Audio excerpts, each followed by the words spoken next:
sur le microcapteur et qualité d'air. Donc bonjour à tous, déjà merci pour l'invitation et pour pouvoir présenter ces travaux. Alors je vais vous faire une revue qui n'est pas forcément exhaustive de ce qu'on peut faire avec des microcapteurs pour AirParif, à savoir l'Observatoire de qualité de l'air en Ile-de-France pour ceux qui ne connaissaient pas.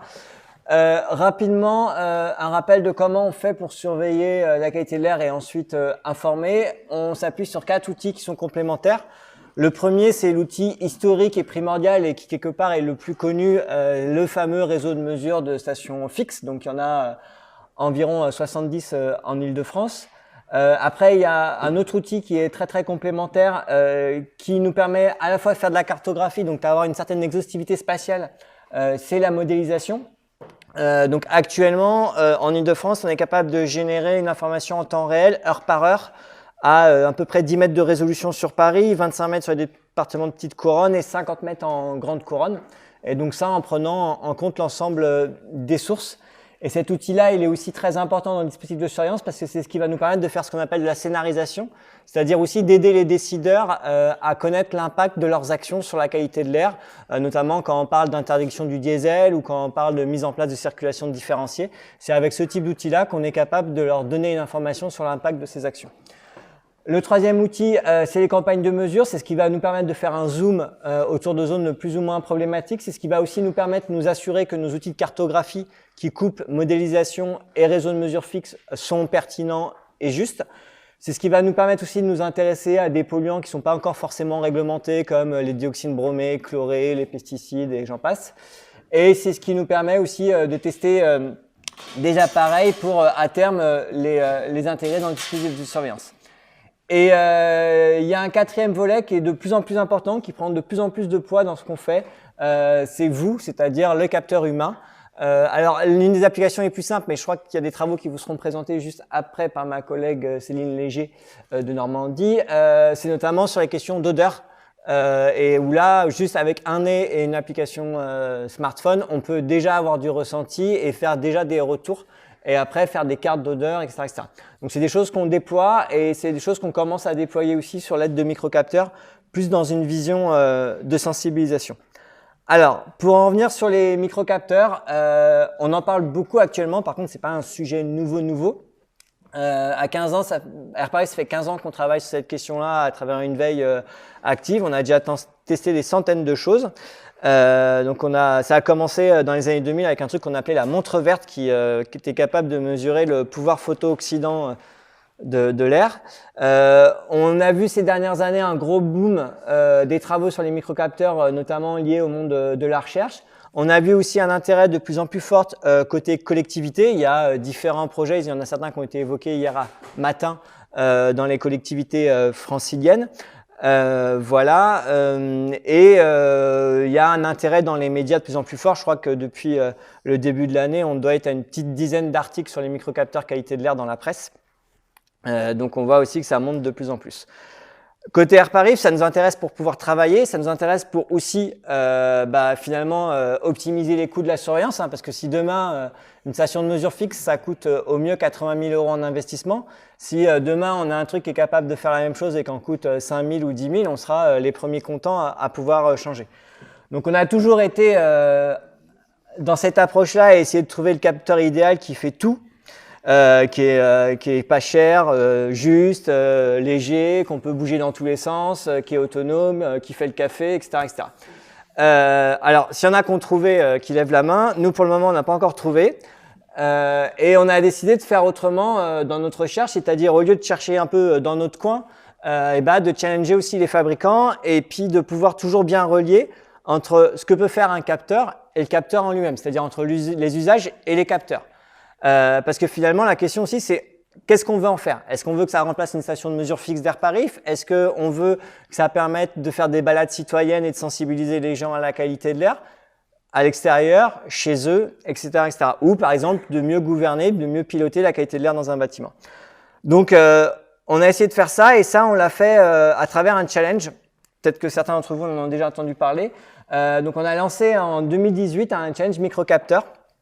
Dans le cadre de notre plateforme d'Open Innovation qui s'appelle AirLab, qui a été lancée par AirParif et 11 autres partenaires. L'idée, c'est d'avoir une meilleure visibilité sur les performances des microcapteurs afin de répondre aux différentes demandes, de bien renseigner l'utilisateur sur ce que peut faire un microcapteur, sur ce qu'il ne peut pas faire, et aussi en lien, encore une fois, avec les usages qu'on pouvait envisager. Et puis, globalement, de mettre en avant la qualité de ces appareils et puis aussi les voies d'amélioration pour pouvoir finalement dynamiser cette innovation et puis contribuer au développement de ce marché émergent.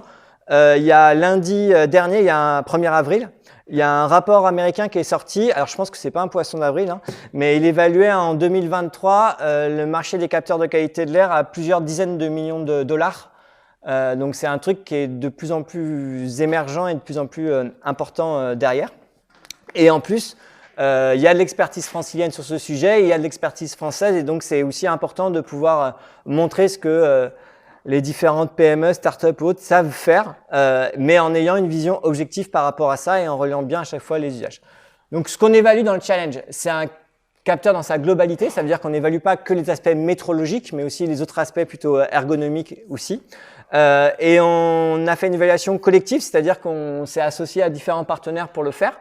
Donc, je vais rapidement tous les citer pour oublier personne. Donc, il y avait Air Paris, il y avait Atmo Auvergne-Rhône-Alpes, donc l'ASCA de l'Auvergne-Rhône-Alpes, Atmo Grand Est, la Caisse des dépôts Banque des Territoires, le CSTB, l'EMPA dont vous avez entendu parler hier dans le cadre du projet OpenSense, la FIMEA, donc la Fédération interprofessionnelle des métiers de l'environnement atmosphérique, ICAD, un promoteur immobilier, l'Observatoire de la qualité de l'air intérieur et Veolia. Alors, comment le challenge fonctionne?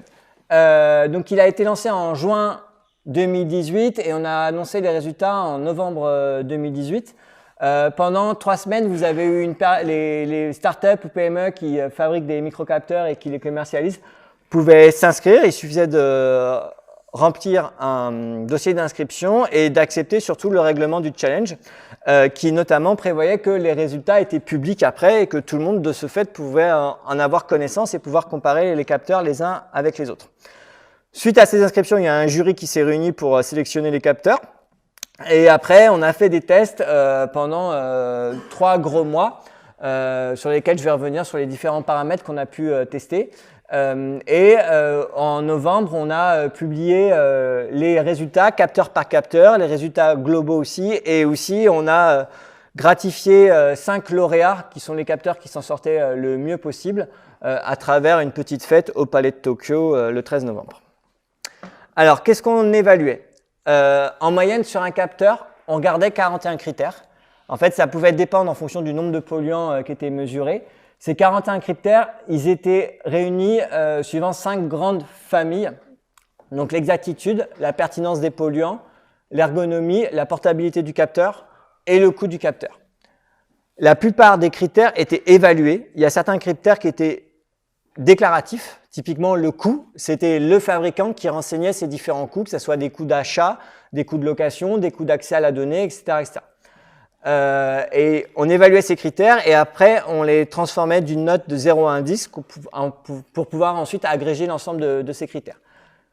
Un élément important, c'est que ces grandes familles de critères, après elles étaient pondérées en fonction des familles d'usage. Pour vous donner un exemple, l'exactitude avait un poids beaucoup plus important si vous vouliez faire de la surveillance ou si vous vouliez faire de la sensibilisation.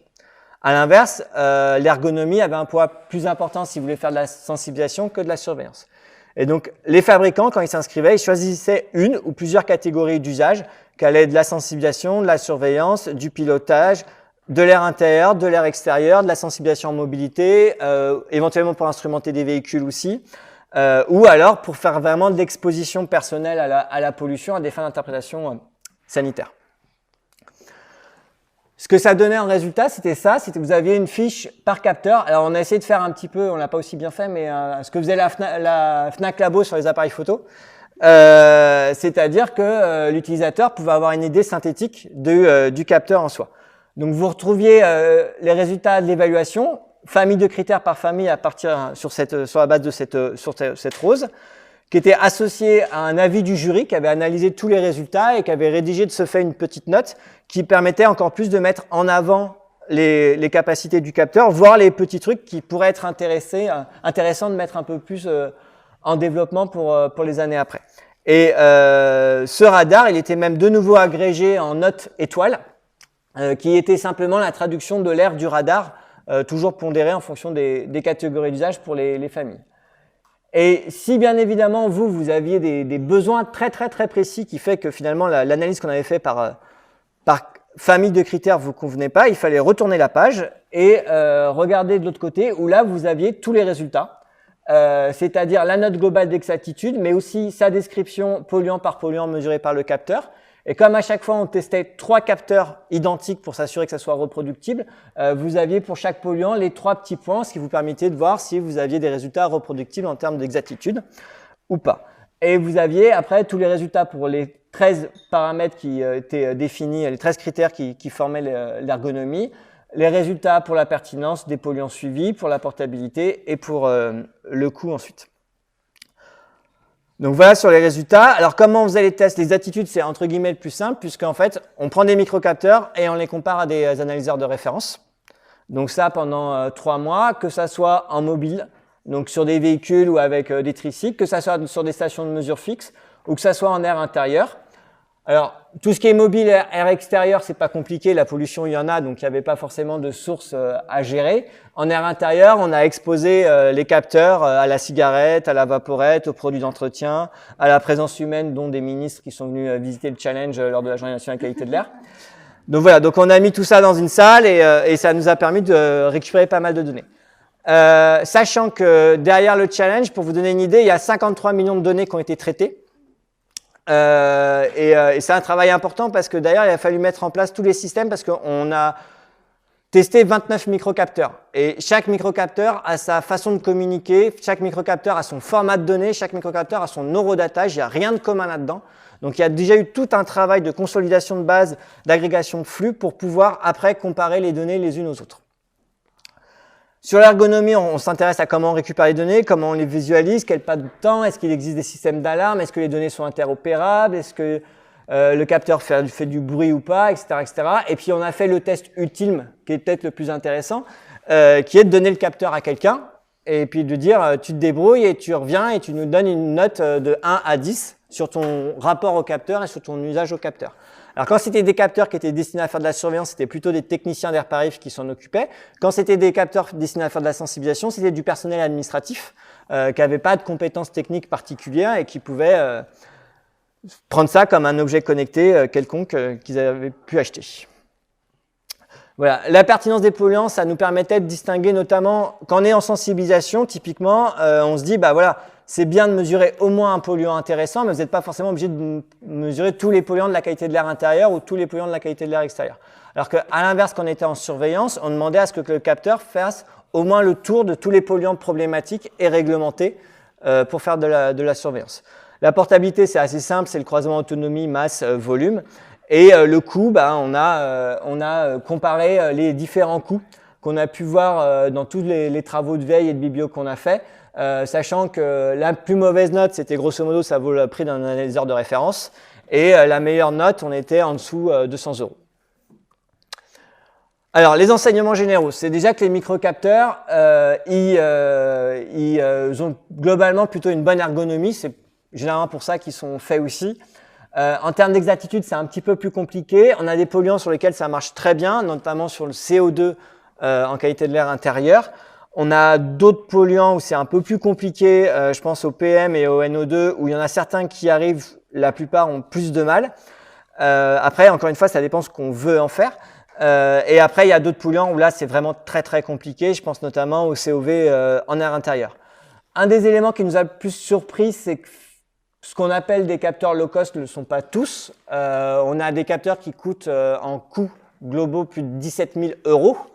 Quand on additionne le coût du capteur, le coût de l'accès à la donnée, etc., etc. Alors, c'est pas le cas de tous, hein, mais il y en a pour certains, c'est le cas. Et quand on regarde en fonction des catégories d'usage, les capteurs qui se retrouvaient avec les meilleures évaluations et les meilleures notes, c'était des capteurs qui étaient destinés à être en site fixe, en air intérieur, et notamment pour faire de la sensibilisation ou du pilotage de qualité de l'air dans des bâtiments. Sur la surveillance, il y a des choses qui existent. C'était pas encore forcément mature du fait que l'exactitude n'était pas forcément tout le temps au rendez-vous, et notamment aussi la pertinence des polluants, c'est-à-dire que ça faisait pas forcément le tour. Et c'est encore plus compliqué en mobilité, et c'est notamment encore plus compliqué si vous voulez faire de l'évaluation de l'exposition personnelle à des fins d'interprétation sanitaire. Et c'est là où on tombe plutôt dans les projets de recherche, comme ça a été présenté hier pour Polyscope. Voilà, donc ça c'était une vision par rapport au challenge. On a d'autres projets sur les microcapteurs. Donc plus globalement, on voit que les microcapteurs ils sont pas suffisamment fiables pour assurer à eux seuls une surveillance. Par contre, ils ont des intérêts et ils peuvent intégrer des dispositifs de surveillance. Ça reste en revanche de très bons outils pour faire de la pédagogie et de la sensibilisation. Et je vais essayer de vous illustrer ça, si j'ai un peu de temps, à travers deux exemples. Le premier, c'est un projet qu'on a fait l'année dernière en collaboration avec les académies de Paris, Créteil et Versailles, donc les 3 académies de l'Île-de-France. Ça consistait à équiper 800 collégiens et lycéens de microcapteurs.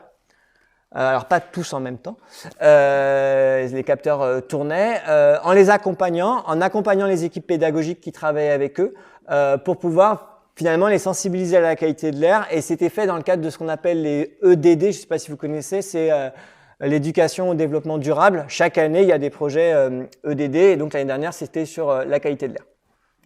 Voilà.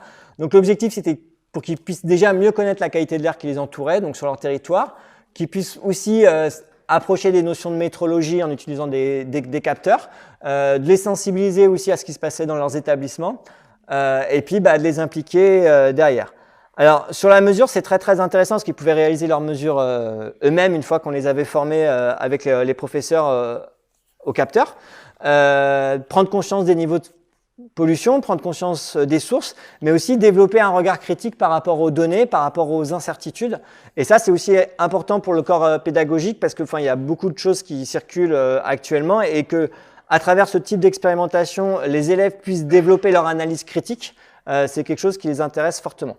Puis après, il y a d'autres trucs plus anecdotiques, typiquement savoir se servir d'Excel ou d'autres outils de calcul, etc., qui sont développés.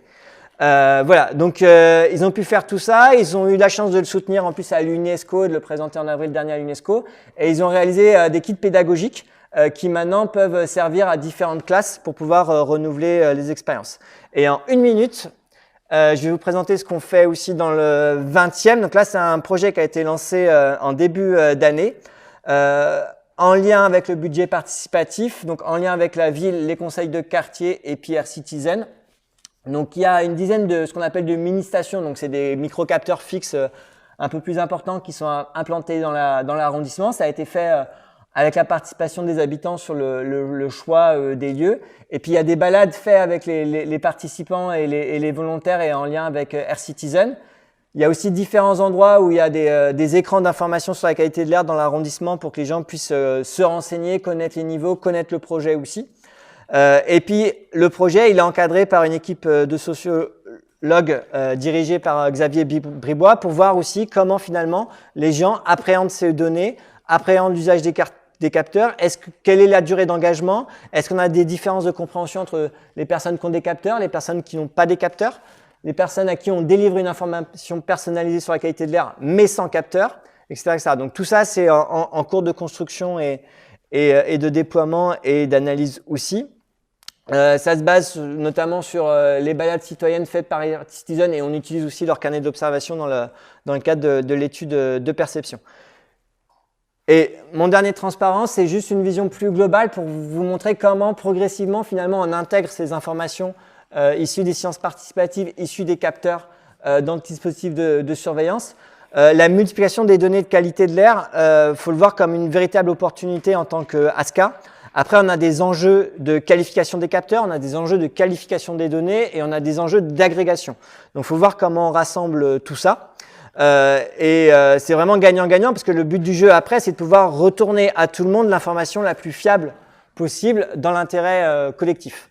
Donc, il faut évaluer les capteurs, comme je vous disais, il faut collecter, additionner les données et il faut qualifier l'apport de ces technos dans l'information qui est diffusée. Et comme il ne reste plus de temps, je vous propose de vous inscrire au colloque international de la métrologie qui se tiendra à Paris le 24 et le 26 septembre 2019, où on vous présentera donc comment on unifie des informations qui viennent du dispositif réglementaire à des informations qui viennent des microcapteurs pour délivrer la meilleure information possible. Voilà.